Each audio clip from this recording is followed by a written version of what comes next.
Vous êtes médecin ou sage-femme, ou bien gestionnaire d'hôpital, et vous vous demandez si la pratique des césariennes dans votre établissement de santé est appropriée. Le projet Calidec met à votre disposition plusieurs outils qui vont vous permettre de vérifier la pertinence des indications de césarienne par rapport au protocole de soins que vous utilisez dans votre propre service. Si vous n'avez pas de protocole de soins, vous pouvez utiliser ceux que nous mettons à votre disposition sur le site internet du projet Calidec. Ils décrivent sous la forme d'algorithmes décisionnels la prise en charge des complications du travail et de l'accouchement les plus fréquentes et à l'origine d'une grande partie des césariennes, comme les anomalies du rythme cardiaque fœtal ou les contractions utérines. Ces algorithmes ont été élaborés par l'Organisation mondiale de la santé et sont fondés sur les preuves scientifiques les plus récentes. Ils peuvent être très utiles également pour mettre à jour les protocoles de soins que vous utilisez dans votre pratique clinique. Cette présentation explique comment évaluer le bien-fondé des césariennes réalisées dans votre maternité. On appelle aussi cette activité l'audit des césariennes. Cette approche doit être mise en œuvre par une équipe et non une personne seule. Vous pouvez donc vous entourer de collègues motivés de votre service et constituer ainsi ce qu'on appelle un comité d'audit. Il est toujours utile d'inclure dans ce comité un représentant de l'administration de votre hôpital pour faciliter la mise en place des solutions aux problèmes que vous allez identifier. L'audit des césariennes vise à améliorer la qualité des soins dans votre service de façon bienveillante et non punitive. L'exercice est basé sur l'auto-évaluation de vos pratiques cliniques. Le cycle de l'audit se déroule en 6 étapes. Premièrement, classez les femmes qui accouchent dans votre service selon les 10 groupes définis par Robson.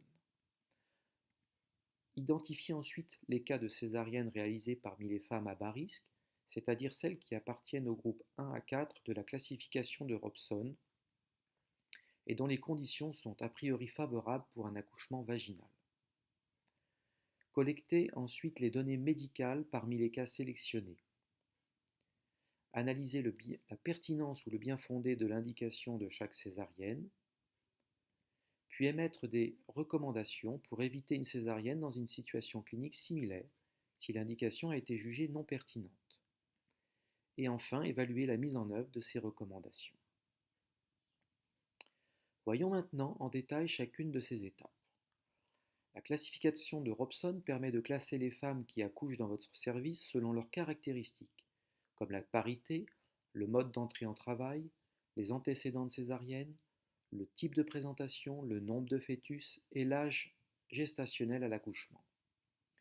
La mise en œuvre de cette classification a été présentée dans une autre vidéo qui est disponible sur notre site internet. La deuxième étape de l'audit consiste à sélectionner des dossiers médicaux pour les groupes 1 à 4 de la classification de Robson. Pour les hôpitaux qui réalisent moins de 20 césariennes par mois, tous les cas de césarienne des groupes 1 à 4 pourront être audités. Pour les hôpitaux réalisant plus de 20 césariennes par mois dans les groupes 1 à 4, il est préférable de ne sélectionner pas plus de 20 dossiers mensuellement pour ne pas décourager les membres de votre comité d'audit. Il vous suffit pour cela de tirer au sort un échantillon de césariennes réalisées avant et après le travail. La troisième étape de l'audit consiste à extraire des données des dossiers médicaux. L'équipe du projet Calidec a élaboré un questionnaire qui pourra vous aider dans ce travail.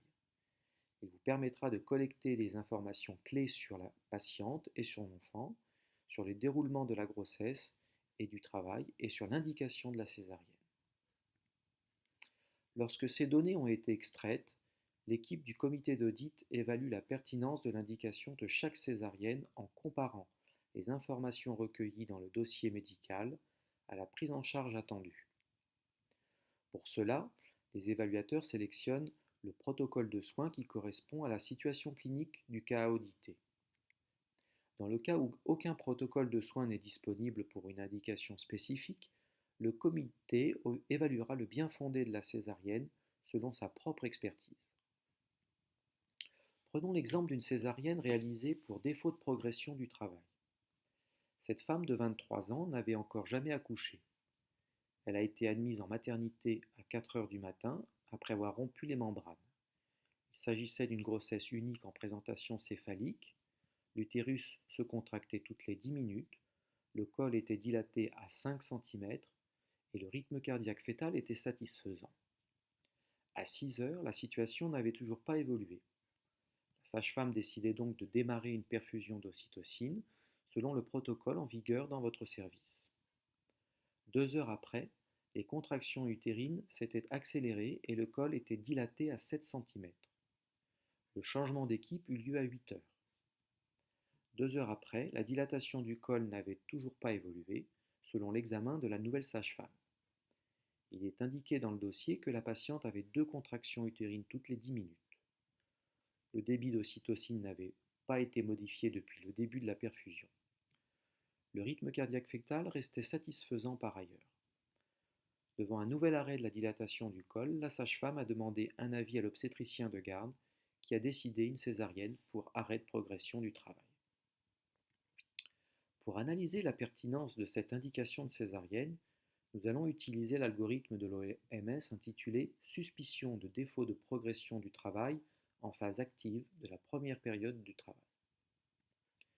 En utilisant les informations extraites du dossier et en suivant les différentes branches de cet algorithme, on constate que la première sage-femme a diagnostiqué correctement une hypocinésie utérine.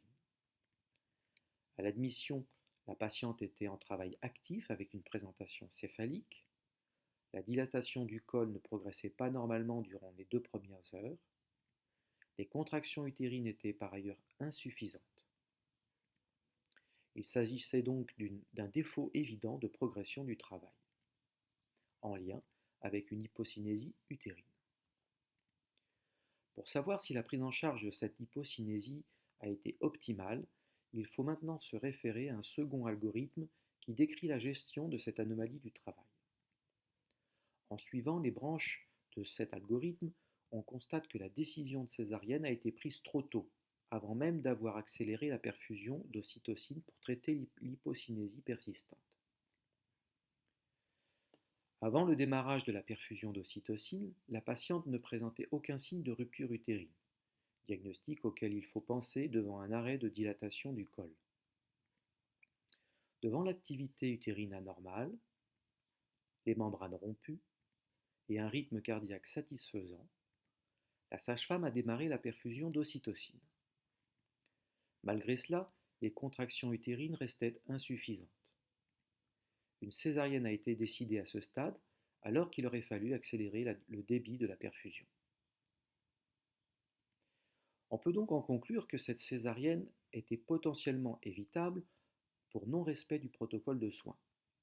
À ce stade, le comité d'audit doit trouver des solutions locales pour éviter une césarienne si une situation similaire se présente à l'avenir.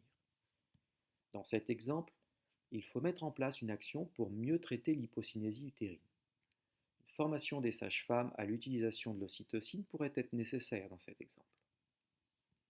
Chaque action recommandée doit être spécifique au cas, analysée, adaptée aux ressources disponibles, faisable à court terme et facilement vérifiable.